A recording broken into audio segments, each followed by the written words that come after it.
شفا کا بھائی جیل سے رہا ہو کے تو آ جاتا ہے، لیکن وہ کبھی بھی اپنی تذلیل نہیں بھولے گا، کیونکہ محلے والے اسے جس نظروں سے دیکھ رہے تھے وہ زندگی بھر یہ نہیں بھولے گا۔ اس بیچارے نے تو اپنی اولاد کے لیے مجبور ہو کر چوری کی تھی۔ شاذر نے جہاں پہ شفا کے بھائی کو جیل سے چھڑوایا ہے، اب وہ پورے دل کے ساتھ عمیر کی سرجری کروانے کے لیے اور پیسہ دینے کے لیے بھی تیار ہے، لیکن شفا اس سب پہ راضی نہیں ہے۔ شاذر تو پورے دل سے عمیر کی سرجری کروانا چاہتا ہے، کیونکہ شاذر کو اب عمیر شفا کی طرح ہی عزیز ہو گیا ہے۔ شفا کو یہ سب کچھ بہت عجیب لگ رہا ہے، لیکن شفا کے بھائی اور بھابھی کو عجیب نہیں لگ رہا۔ شفا اپنے بھائی اور بھابھی سے بات کرے گی کہ بھائی کی نوکری اور میری نوکری تک تو ٹھیک تھا، میں اور بھائی مل کے سرجری کے پیسے اکٹھے کر لیں گے، ہمیں شاذر کا کوئی احسان نہیں چاہیے۔ لیکن آگے سے شفا کی بھابھی اسے لڑنے لگ جائے گی کہ ایسے تو 5 سال لگ جائیں گے پیسے اکٹھے کرنے میں، یا 10 سال لگ جائیں گے، تم کیا چاہتی ہو کہ تمہارا بھائی خود اپنے ہاتھوں سے اپنی اولاد کو قبر میں اتارے؟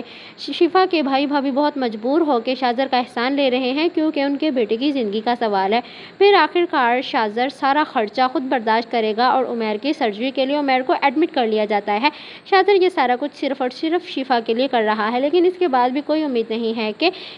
شفا کا بھتیجا ٹھیک ہو پائے گا کہ نہیں، لیکن شاذر سارا خرچہ کر رہا ہے۔ شفا بے دھیانی میں گھر میں کام کر رہی ہوتی ہے اور چائے اس کے ہاتھ پہ گر جاتی ہے، لیکن جیسے ہی شاذر کی نظر شفا پہ پڑتی ہے، وہ بھاگ کے اس کا ہاتھ پکڑتا ہے اور اس کے ہاتھ پہ پھونک مار کے مرہم لگانے لگ جاتا ہے۔ شاذر سے شفا کی اتنی سی بھی تکلیف برداشت نہیں ہو سکتی، کیونکہ وہ اسے بہت پیار کرتا ہے۔ شفا بے دھیانی میں دیکھ رہی ہوتی ہے، اسے لگتا ہے کہ یہ ماز ہے، لیکن جیسے ہی شفا کی نظر شاذر پہ پڑتی ہے تو وہ جھٹکے سے اپنا ہاتھ چھڑوا لے گی۔ شفا کے تو رنگ ہی اڑ جائیں گے کہ شاذر اس کے اتنا قریب اور اس کا ہاتھ پکڑ کے کھڑا ہوا ہے۔ شفا فوراً اپنا ہاتھ چھڑوا لے گی اور شاذر بھی شرمندہ ہو جائے گا۔ پھر شاذر ماز کے سامنے شفا کو آفر کرے گا کہ میری